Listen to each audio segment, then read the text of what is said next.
Hey guys, in this video I'm going to show you how to play against the Halloween Gambit, which is a line in the 4 knights game.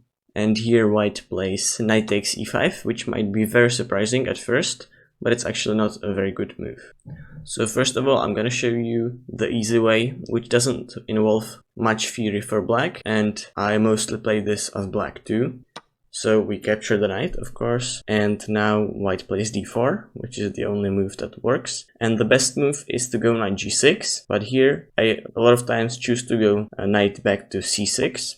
Here white has once again only one move, that is d5, and we're gonna leave the knight hanging and develop another piece, pressure the knight on c3. And now white doesn't have any other moves than d takes c6, and here we capture the free pawn in the center. Now white might try queen to d4, and we defend everything with queen to e7. The knight can still not take. If white plays a random move, we're already threatening to take the knight with check, and it would just be up a piece. So white once again doesn't have many moves. He has to block our attack on the king, so he most likely will go bishop to e3.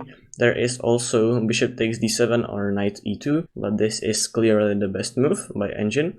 So here we take the knight on c3, white takes with the b pawn, and we just drop the bishop back, and after something like pawn takes d7, we recapture with the bishop and castle, and we're only playing for a win. In case you're wondering why the queen can't take on a g7, it's because we can go bishop to e5, hitting the queen and defending the rook, and also hitting the c3 square, and the engine says there aren't better moves than queen takes e5, just giving up the queen completely.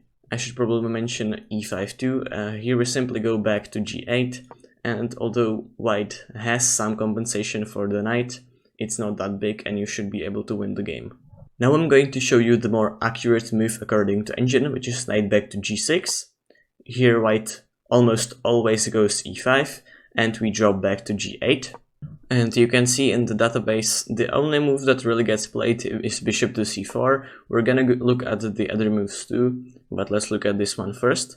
And here we're gonna go d5, sacrificing a pawn. White really has to take with the bishop. There aren't really any other things he can do. And here we go c6, and after he goes back we develop the bishop, and we don't really have any problems in the position. If queen to f3, I think we simply go bishop to e6 and we're just fine. We're gonna take the knight in the future and develop the other knight and castle. I forgot to mention f4. After f4 we go queen to h4, and after g3 we go queen to h3, and the best move according to engine is king to f3 and try to trade off the queen, so black is just fine here. Okay, if white instead tries queen to f3, we do the same thing as before, which is d5. And if white takes with the knight, we play c6, and we've got a dominant position.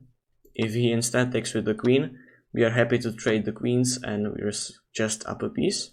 After knight takes, we will have some problems. We will have to go king to d8, but we are still up the piece. And if white plays some random developing move like bishop to d3, we also develop.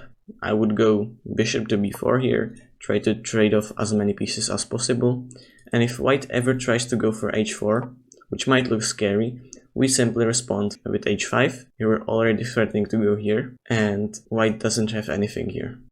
The last move that I'm going to show you is f4, which might look scary, but here we simply play pawn to d6, and after some random developing move like bishop to d3, we take the pawn, we develop the bishop, let's say a3, we take the knight, and we develop the other knight, and we are fine.